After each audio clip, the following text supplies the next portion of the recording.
The guide and I lock eyes. He doesn't release me from his gaze for a few heartbeats. He focuses on Bameli, who has now gripped him by the cloak. The guide says one word, judging by the look of pure terror on Bameli's face. I only assumed it was no. There's no way back to them. Hello everyone and welcome back to the channel, or welcome to the channel if you're new here. My name is Death by Pony, and today we're playing Lake of Voices. So without further ado, let's hop in.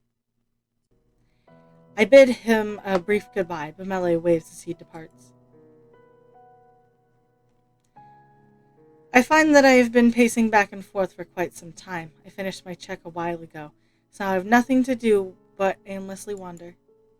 I'm overcome with restlessness. This island may be safer than the bridges, but this is far from enough to ease the mind. Behind me, leaves rustle. I turn to face the noise with noticeable unease. What I see is the guide. I blink in surprise. I did not expect to run into him, and from the look on his face, he didn't expect me either. Hello again. Is everything well? Nothing has changed. I consider his words. That is the best we can all hope for under these circumstances. The guide nods. Yes. It won't be much longer before it's time to depart. I will wait here for the time being. Fine. The guide is a strange figure. Oftentimes it feels as though he has scarcely any presence at all, and at other times he makes me feel apprehensive. In this instance, however, I don't mind his company whatsoever. We wait in somber silence until the sun begins to vanish from the sky. It is time to go to the meeting point. I nod. We walk together. The lack of conversation does not weigh on me whatsoever. There's nothing to say in this moment, and there's no nagging pressure to fill the silence. When we arrive, the spot is empty. The guide quietly gazes out into the forest. I find myself closely observing him. It surprises me how accustomed I've become to his ways. As I watch him, I feel a sense of resolve. The guide has made this trip more times than one could count. I need to remember that if this is possible, we can survive. Before too long, Bameli appears. He gives me a half smile as he waves. Hello there. I wave back at him. With the group now complete, the mood becomes tense. I can no longer ignore the fact that it's nearly time to leave again. However, I refuse to let go of this newfound determination. All three of us wait in silence until darkness overtakes the island. Night settles like a shroud over the land, every inch of the world now covered in unrelenting darkness. Suddenly there's a gurgling. The water parts as the bridge of Sinlos rises, powered by some unnatural force, creaking like they might fall apart. I feel inexplicable pounding like a hammer in the back of my head, beating faster and heavier than my own heart. I clench my teeth to stop from turning my stomach. We must go now. The guide doesn't wait for any replies, briskly staring in the direction of the shore. Bella and I match his pace. I can feel the air weighing on us, a sensation that slows our steps despite being rested. Something hovers in my mind, the mirrored memory of the beginning of last night's journey. One day ago felt like a lifetime passed. The thick, inky water sloshes reluctantly off the boards, bleeding back into the lake until finally it stills. A shudder crawls over my body as I place a foot on the boards, but I quickly shake it off. I have no other option. We have to go through this again. All tense as day-old corpses, we walk over the bridges in silence. The only sound that accompanies us is the thick lapping of the water at the bridges. Valley stays close by my side with sour expression on his face. Evidently has little interest in masking disgust. He murmurs something beneath his breath, but it's inaudible. I decide not to ask about it. It wasn't meant for me to hear. It feels as though barely any time has passed when it is explained that half the night has crept by. Encounter a few second bridges which forced us to reroute, while other paths were rotten enough to make us stagger our steps. However, the biggest threat of all, eerily absent, the prowlers. I haven't seen more than shadowy glimpses of them down other paths, and even those may have simply been tricks of fog. I feel that I may be even more on edge tonight than the last. Judging by Bameli's tenseness, he isn't set at ease by the lack of presence either. Why? The wisp I whisper the question softly amongst the silence as I scan left and right across possibly empty bridges for any sign of movement. I ponder whether they're still weary from consuming blaze that lit up the night yesterday, or if they're less dragging themselves across the bridges than usual because many have already gotten what they wanted. My skin crawls with the touch of icy fingers and at the thought, and I can't control the sharp shiver that travels down my spine. Mally catches my concern, and he brings himself closer to my ear. This isn't right. It shouldn't be nearly this easy to cross. Not after what we went through the other night. Could they be planning something? Mally lightly shakes his head. He speaks with suspicion in his voice as he peers at the guide ahead. I don't know. As time passes, we continue to see nothing but more bridges and fog. Beside me, Bameli is becoming more agitated the longer we go without disruption. I can read Bameli well enough to know that his anger is still directed at the guide rather than at the bridges themselves. It was my hope that he would be able to contain his feelings towards our leader until we had put the maze behind us. That has become unlikely. I resolve to step in before he grows too heated and there is yet another hazardous argument. Your concentration is clouded, Bamele. What is troubling you? Surely you're already aware. It's him. Mally glowers hatefully at the guide. I purse my lips for a moment before continuing resigned. I do know that. However, you need to stop allowing that to consume you, or else you could get hurt. Or even... Mally releases an exasperated sigh while crossly folding his arms. That isn't possible. I can't stop myself from thinking about it. Everything makes so much sense now. What do you mean by that? Recall yesterday. I asked him why he would lead others at all if he was heartlessly going to leave them behind. What if this is the reason? Before, we could scarcely escape these monsters, and now I can't even hear a whisper of one. What if they're already satisfied with what they've taken? My eyes widen as I stifle a gasp. The situation at hand gives both of us a reason to think on that possibility is absolutely unsettling, but the conclusion is even worse still. The notion of the guide allowing others to die unnecessarily on purpose make less dangerous for the remaining few. That is not something I was prepared for. It couldn't be. Even back when we started, the first time we met the guide, he mentioned that at least one of us would die before the journey was finished. Didn't that exchange seem strange to you? He said it as though it was a price to pay for coming with him. The guide is free to do as he pleases. He can and will threaten to leave the entire group behind at so much as a hint of resistance. Nothing is stopping him. He knew this was going to happen. He had to know. I take a few moments to breathe, despite the danger. I only barely resist shutting my eyes against the world. We need to make it to the other side. We must keep moving forward and survive. The guide is our only way across. My usual reply to Bameli's worries does not make an impression. His eyes are not swayed. He continues to stare into me. I am saying he cannot be trusted with our lives at this very moment. I need an answer to that, Kika. What do you really think? I do not agree. I really hope. Alright, I did click the right one because I'm still following the playthrough, I just don't have my laptop set up. I was like, please, I forgot what I was supposed to click. But yeah, that's what I need to click to get the next ending. The guide may not care what fate lies ahead for us, that is fair to say, but that is not the same as intentionally conspiring against us. Mally opens his mouth in an attempt to counter. However, I raise my palm to stop him. Perhaps you may be right, Bamele. I'm not blindly trusting the guide. However, I believe it's too early to come to such a dire conclusion. I will not rashly accuse him unless there is sufficient evidence supporting it. When I said that I was going to look out for the guide as well as the others, I meant it. He seems to have more to say on the matter, but he finally sighs and drops the topic. Instead, he pensively looks forward and we continue on. Our progress continues steadily, and we still encounter no significant difficulties. How much longer until we reach the other side? We've traveled quite a ways. Mally's quiet, breaking question doesn't sound particularly enthused. It should only be another couple of hours. Huh. He's unconvinced. It is not only I who notice. The guide suddenly stops, eerily. He turns his head to the side to look back at us. Is there a problem with that? Is there? Bamele, we've progressed through the bridges at a much quicker clip this time. Bamele's question was not idle curiosity. He was confirming that fact for himself. I should have known. The guide looks to be slightly irritated over the attitude Bamele has taken. If you have something to say, you should say it.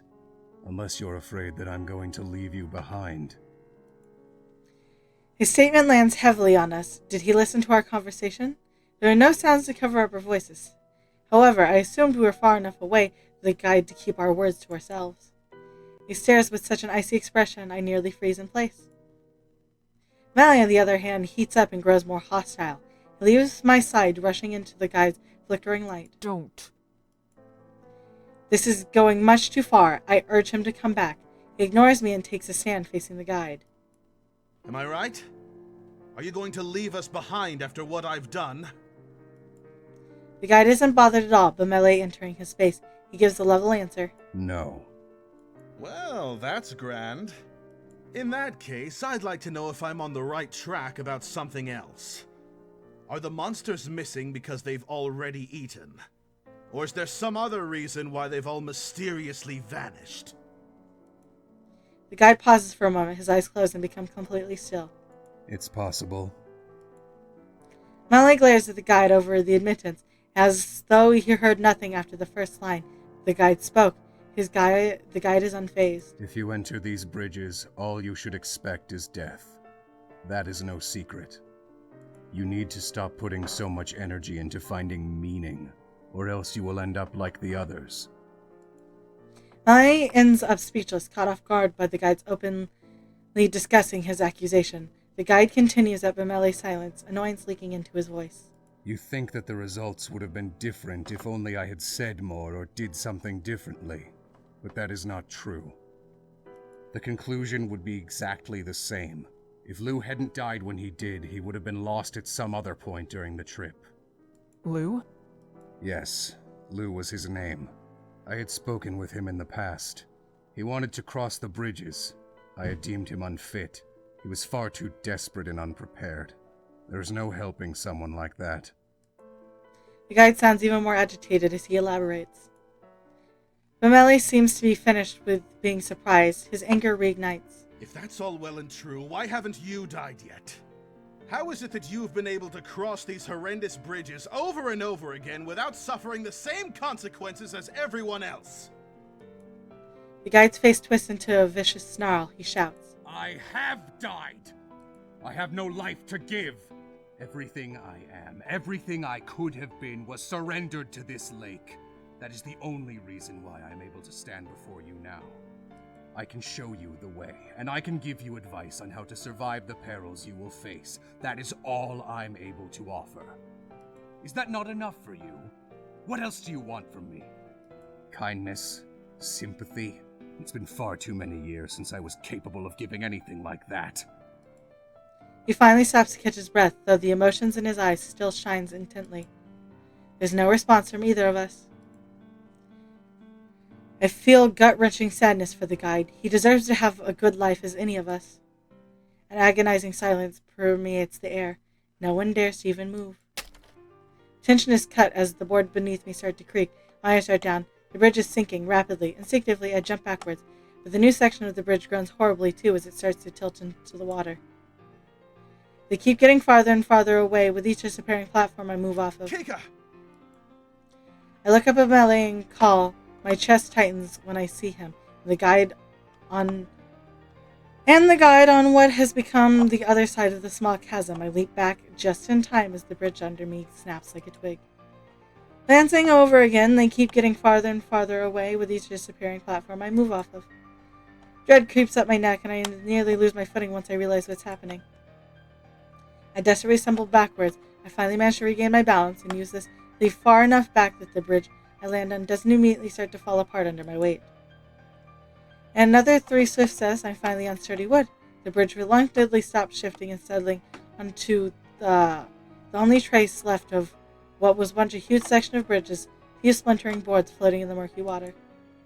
They consumed it. Somehow I'm not surprised.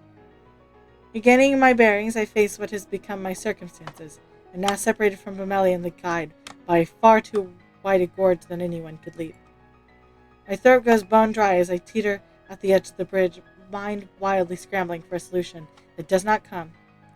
I lock onto Bimeli's face and completely aghast, darting from one side of the bridge to the other like a panicked animal.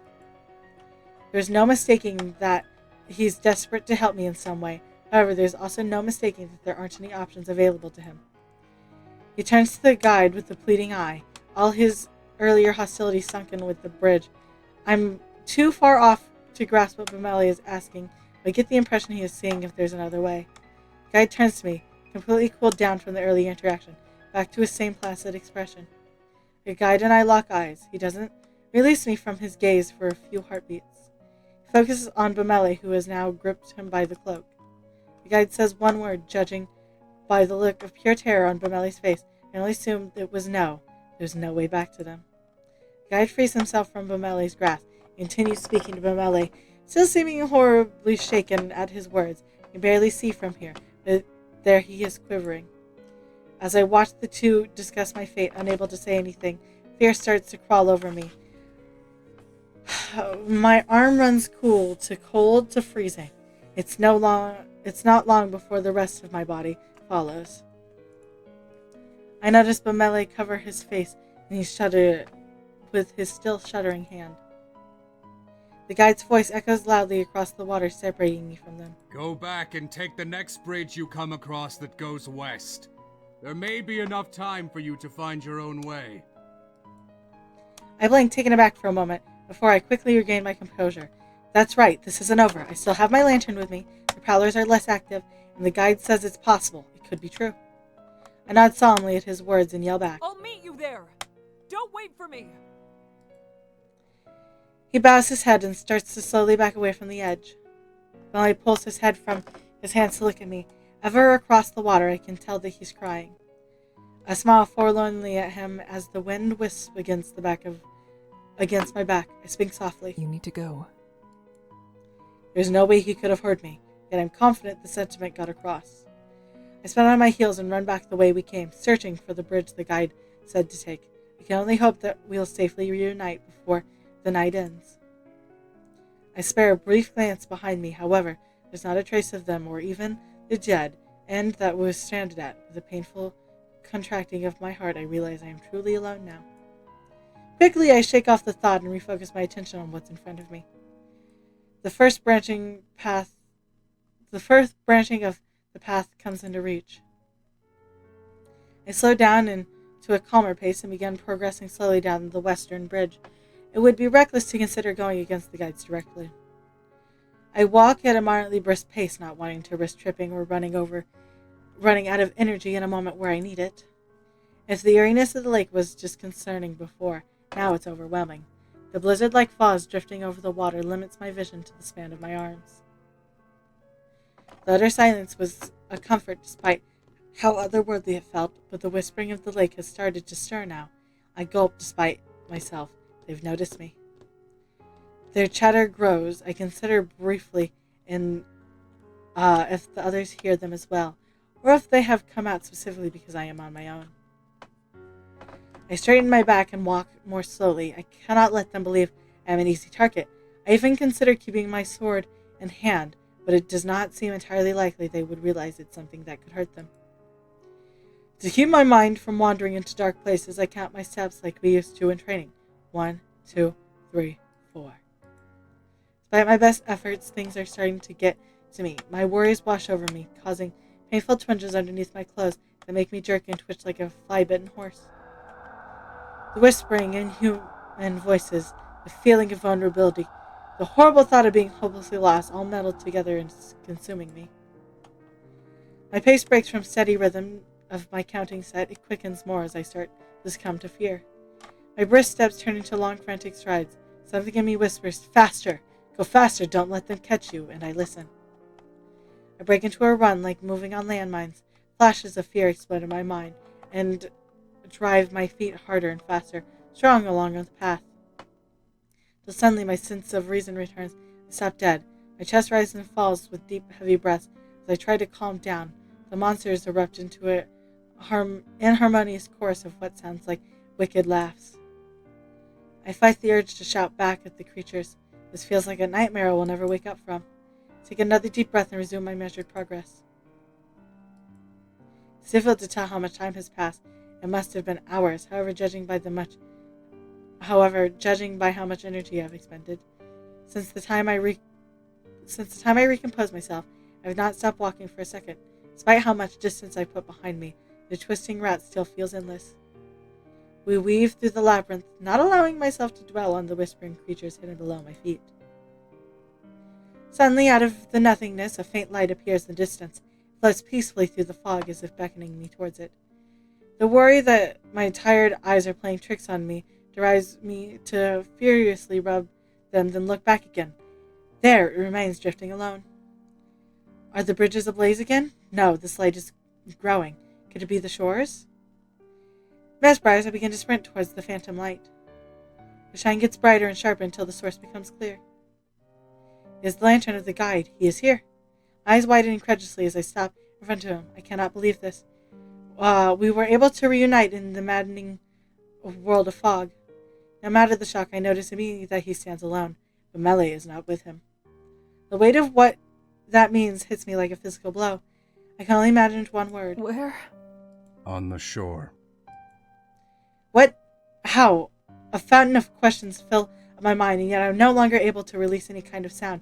Seeing the struggle I am having and processing happening, the guide reaffirms the fact of the matter. We reached the other side. No one has died. Fractions of tears form in the corners of my eyes. For a brief moment, I am completely overjoyed. Melee had made it safely. He is alive. Now that it is obvious I am fully understand, the guide unceremoniously turns around and heads down the bridge. We need to move quickly. I blink several times, unsure of how to react to what could be considered a miracle, but instinctively follow to avoid being left behind. Our journey continues. The bridges, the lake, and the destination, the guide, they are all the same as they ever were. Yet, for me, nothing feels the same. I have lost my sense of grounding. In this strange new situation, talking to the guide does not seem especially daunting. It makes it possible for me to finally speak out loud what I've been lurking in my mind. Why are you here? If he truly made it to the shore, what would compel him to return to the maze? His risk of all people would know is great. He answers without turning. I am not allowed to see his face. I get the sense that he is frowning. Do you assume the death of a traveler is my first choice? To have any worth as a guide of this lake, you cannot be a fool. But neither can you be a coward. I knew that you would still be here. The guide leaves it there. Again, my eyes well up with tears. That threat to spill over. He believed I would survive. He put his trust in my abilities enough to come find me. Thank you. I watch the guide's smooth gait as we continue. Countless thoughts I want to tell him dance around my mind. However, he is the one to break the growing silence that is surprising in itself. What he actually says is even more so. Would you like to tie a string between us? What? Tying a string from my wrist to yours will ensure we don't drift too far apart, and is a reminder you're not alone. If someone is taken, the string will snap. It is calming without putting either person in further danger.